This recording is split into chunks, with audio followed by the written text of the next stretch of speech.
காலேஜில் ப்ரொஃபஸர் கிட்ட பேசிட்டிங்களா, ஹெச்ஓடி கிட்ட பேசிட்டிங்களா, அப்படி இப்படி எனக்கு வந்து எல்லாருமே எனக்கு காலேஜினோட ஹெட்டு முதல் கொண்டு என் கீழே அப்படின்ற மாதிரி ஒன்று க்ரியேட் பண்ணிவிட்டு அந்த பிள்ளை ஒரு ஆச்சரியமாக பார்க்கும். அடடா, இந்த பையனை கல்யாணம் பண்ணிக்க போகிற பொண்ணு எவ்வளோ ஒரு கொடுத்து வச்ச பொண்ணு, நம்ம இந்த பையனை லவ் பண்ணால் எப்படி இருக்கும் அப்படின்ற எண்ணம் அந்த பொண்ணு மனசுலேயே வந்து ஸ்ட்ராங்காக க்ரியேட் பண்ணுவாங்க. இந்த 10 நாள் கல்ச்சர்ஸில் அந்த பொண்ணை கரெக்ட் பண்ணிவிடுவாங்க. அப்படின்னு சொன்னால் நாங்கள் எங்கெங்கே கரெக்ட் பண்ணோம், அதுவாக கரெக்ட் ஆகிடுச்சு, அந்த கணக்கு தான். புரியுதுங்களா?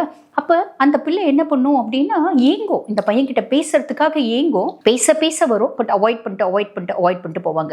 இது மேஷம் மட்டும் இல்லைங்க, சுய ஜாதகத்தில் செவ்வாய் நல்லா இருக்குது, செவ்வாய் சூப்பராக இருக்குது அப்படின்னா கூட இன்பில்ட்டாகவே ஒரு திமிர் இருக்கும். யாரையுமே நாங்கள் கண்டுக்க மாட்டோம்.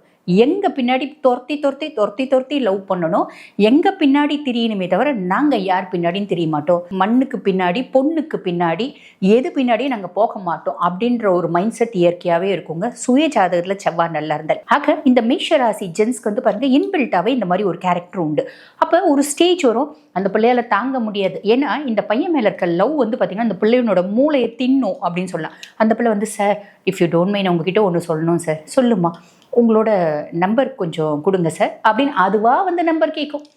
இவராக வந்து நம்பரை கொடுப்பார். இது கன்னியாக இருந்தால் ரொம்ப டைம் எடுத்துக்கும். இந்த பையன் வந்து கன்னி பொண்ணை லவ் பண்ணுறா அப்படின்னா அது கன்னிராசி பொண்ணை லவ் பண்ணுறா அப்படின்னா கொஞ்சம் டைம் எடுத்துக்கும். ஏன்னா அந்த பிள்ளையும் கொஞ்சம் டேக்ஃபுல் பர்சனாலிட்டி.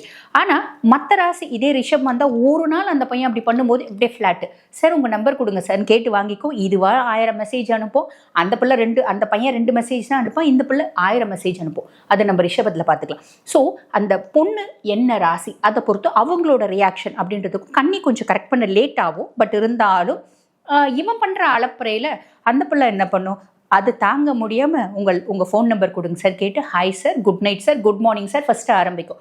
அதுக்கப்புறம் 10 வார்த்தை பேசும், 15 வார்த்தை பேசும், இவர் 2 வார்த்தை தான் பேசுவார். ஒரு ஸ்டேஜாகவும் 2 பேரை லவ் பண்ண ஆரம்பிக்கிறாங்க அப்படின்னா இந்த பையன் அந்த பொண்ணை எப்படி லவ் பண்ணுவான் அப்படின்னு ரொம்ப சின்சியராக லவ் பண்ணுவான். விட்டு கொடுக்காத ஒரு